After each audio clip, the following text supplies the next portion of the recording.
All right, this morning, Chad and I got some excerpts from Daniel 1 for God is Still Speaking. And in the first book of Daniel describes an event that had a pretty big impact on the Hebrew people when King Jehoiakim, I tried to pronounce the name and then I lost it.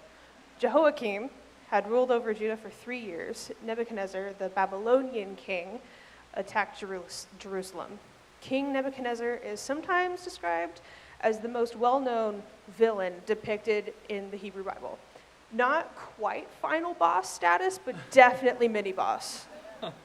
He orchestrated, exactly. In this case, he orchestrated the deportation of the best and brightest of Hebrew youths to become slaves in Babylon. Listen to what happened to some of them. All right, in the 3rd year of the reign of Jehoiakim, ruler of Judah, there was an attack on Jerusalem by Nebuchadnezzar. Nebuchadnezzar told Ashpenaz, his chief steward, to bring in some of the Hebrew youth, young people who were attractive, intelligent, quick learners, well-informed and wise, to train them in the ways of the royal court and to teach them the language and literature of the Chaldeans. The ruler assigned them daily rations of food and wine from the royal table, and after 3 years of training, they were to enter Nebuchadnezzar's service. Daniel, a leader among his friends, decided to put forward some of his own stipulations. He and his friends did not want to comply with the dietary plan laid forward by the enemy king. So Daniel suggested an alternative menu. A little risky, to say the least. Here's what happens. Daniel said to the steward, who had been placed in charge of him and his friends, "Please test us for 10 days. Give us nothing but vegetables to eat and water to drink. Then see how we look in comparison with the other young people who eat from the royal table, and treat us according to what you see." After some discussion, the steward consented and tested them for 10 days. After 10 days, they looked healthier and better off than any of the youths who ate from the royal table. So the steward continued to take away the food and wine they were to receive and gave them vegetables and water instead. God gave these youths knowledge and proficiency in all literature and science. Daniel was given the ability to understand all visions and dreams as well. The wonders of a healthy diet. At the end of the 3-year period of education and preparation, Nebuchadnezzar called all of the students, including Daniel and his friends, into his royal chambers. In any question of wisdom and judgment which Nebuchadnezzar put to them, he found Daniel and his friends 10 times better than all the magicians and enchanters in the land. Chad and Courtney, thank you so much. Appreciate that. Our world is a beautiful, traumatic, expansive, constricting place. Award-winning author and journalist Ta-Nehisi Coates calls it this terrible and beautiful world. It is a world in which dreams wrap their luminous arms around mundane, plodding, ordinary realities to energize and awaken them, only to again be drawn into the struggle with the spirit of mundane, plodding ordinariness as it coils itself around the dreams of hope in calculated attempt to asphyxiate vigor itself. Dreams do not auto-generate, and they can quickly be hijacked, rerouted, forced into an enemy's designs. Just ask Daniel. As today's terribleness and brazen coldness are showcased on brazen, unsavory platforms, I invite you to listen.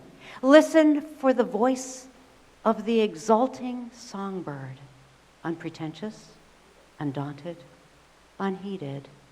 That song whose warble fashions the musical score of a soaring symphony until it becomes a dream that cannot be confined to the shadows, cannot be put back into the bottle of caution.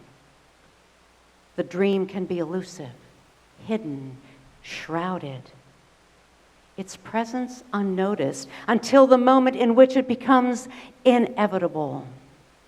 In American Symphony, John Baptiste says, "What we love about music is not that it sounds good. What we love about music is that it sounds inevitable." This is true of a dream, a tenacious dream, an audacious dream, a dream whose magnitude cannot be imprisoned by another's mad lust for power.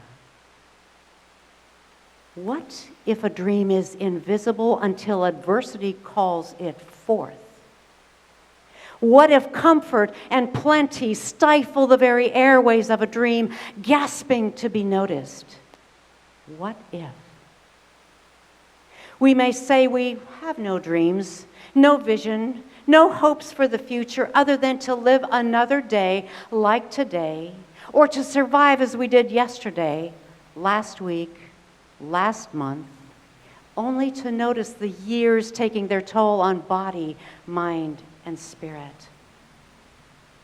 Daniel was not given the luxury of finding out how to best access his dreams and visions. His dreams were quickly subsumed into the warped design of a crazed, narcissistic king who killed or used people for his own gain, economic or personal. According to rabbinical scholars, Daniel was of royal descent and was taken from Jerusalem into Babylonian captivity. Ostensibly, he remained true to the God of the Hebrews, and rabbis consider him to be the most distinguished member of the Babylonian diaspora, or the scattering of Jewish people. Unsurpassed in piety and good deeds, firm in his adherence to Hebrew law, despite many of his Babylonian peers wishing for his demise. Certainly, King Nebuchadnezzar had his own reasons to invest 3 years to rigorously train and educate these young people. Some scholars hint at the fact that the king may have wanted to make them loyal Babylonians so that he would prepare them to be administrators for the Jewish population in captivity. But before we get lost in intellectual analyses, let's remember the human element. There had been a brutal attack, a war killing many of their people. Some survivors were left in Judah to fend for themselves in a destroyed city. They had lost their system of governance and source of survival, and their brilliant youth had been deported, therefore stripping them of political and spiritual and community potential. We need only think of news reports and images coming out of Gaza, Israel, Ukraine, and so many other regions around the globe to understand the trauma resulting from depth of brutality. Instability and destruction wreak havoc on the fabric of a community, on families, on emotional and structural, tangible infrastructure. And this is what Daniel's experience is and had been when we meet him in that first chapter of Daniel. He had been through indescribable turmoil by the time he lands in Nebuchadnezzar's court. What does one do when one is directly impacted by the demands of a dictator? And how does one pivot to appropriate the environment to pursue dreams and visions, and even to add value to this unwelcome place? Ask Daniel. This is where the metaphor of the exulting bird speaks to me. A songbird is rather powerless, inconsequential in the grand scheme of nature and the universe, but it survives in harsh conditions. Doesn't concern itself with the surrounding world except to find ways to survive and to thrive and to sing. We don't know what contributes to its singing ability other than it embraces who it is and of what it is capable. If we read the scripture, we have this added insight to know the remarks that Jesus made about birds, depicting God as one who actually notices the sparrow and takes note of their life as well as their death. Daniel, too, was known by God. And Daniel had a deep and abiding faith that undoubtedly helped propel him forward. According to the rabbis, as we heard, he was unsurpassed in piety and good deeds, firm in his adherence to Hebrew law. This was not insignificant. Beyond that, however, he seems to embrace this new environment, even though it is saturated with the demands of a narcissistic enemy ruler. It appears he didn't fight the foreign regime, which may seem counterintuitive to us. This is a songbird exulting. Daniel did not flinch. He did not verbalize disdain. He chose not to resist the powerful because he knew his own strength and acumen. I wonder how we would respond should we land in this kind of a predicament. My guess is we would look for solutions to the problem. We would seek justice in an unjust situation. We would use the call to resistance as a reason to defy those in power.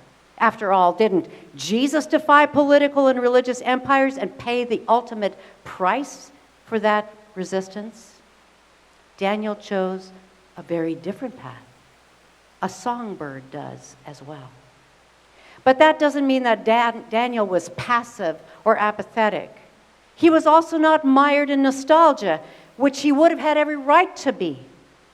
In a sense, he considered his options and picked his battles. He didn't accept everything that was handed him by the ruling force. He drew the line at what food and drink he would accept and partake of. Jewish law had very strict dietary codes, and this was one line that Daniel refused to cross. He asked for a completely different menu, one consisting of only vegetables and water. Kind of think we're going to have a little bit more than that in Hayden Hall. Anyway, that's what he chose. His compatriots, on the other hand, were served the king's rich wine and his food. We're not told whether Daniel agonized over this demand. We are given a glimpse into the exchange that he had with the king's servant, the one who needed to carry out the king's demands. The servant feared for his life should Daniel and his friends in any way lag behind the other captured youth. He then, the servant, would be considered subversive for having defied the king's orders. Even the way the story developed, Daniel and his friends turning into be wiser and stronger than all the rest, even this would not have guaranteed the servant's safety. It was risky, to say the least. Asking for what you need can have dramatic results. And usually we cannot predict the outcome at the outset. I'm sure Daniel couldn't have imagined that the servant would respond as he did. It could have gone one way or the other. So consider this question. Are there values or practices or tenets of our faith that we would consider worthy enough for which to risk our lives? Reading further in the book of Daniel, we find examples of how Daniel conducts his life while in captivity. Most of us have no idea what that's like. Right at the outset, Daniel chose to set parameters, which instantly put him into a different category. However, at that point, he didn't know what that category would be. He could not define it. It turned out that drawing this line in the sand worked to his advantage. Just as easily, it could have been a death sentence. Asking for what we need can have dramatic results, even though it may not be as dramatic as this. It depends on the demand. And it depends on those who have the power to either grant that or not grant it. Daniel chose to do what he needed to do to be a person of integrity and courage. He did not seem to trouble himself with the things he couldn't control. That's the essence of a songbird. Taking this message one step further, do not be afraid to ask for what you need. For us, the consequences may well be much less threatening. I hope they are. but it's important nonetheless. Something else that strikes me in this story of Daniel and his friends is that they took advantage of what was offered to them. We need to continually remind ourselves they were deported slaves, forced into the service of a king who had defeated their very own government and killed their own families and countrymen. They were ordered to learn the enemy's language, study the literature of Babylon, and they were no doubt given other assignments to help them acculturate to this new place. The importance of an education, including the study of literature, language, and culture, is hard to quantify. It is not merely the mastery of this specific subject matter, but an understanding of an entire people group, which they could not have received had they stayed in their own country, under their known structure of life and governance. Even their exposure to another spirituality in another culture, or no spirituality at all, served as part of their education. Rod and I have come to appreciate the opportunity to spend time in another country, in another culture, albeit a Western country, but learning its language and its literature and its culture. It's a transforming experience. Daniel did not balk at this educational requirement, and we don't know whether he intuitively knew the advantage that this represented for him. Education is a critical piece for developing human potential. Well-respected arts educator Kelly Pollack said, "The true purpose of arts education is not necessarily to create more professional dancers or artists. It's to create more human beings, more complete human beings who are critical thinkers, who have curious minds, who can lead productive lives." This was true for Daniel.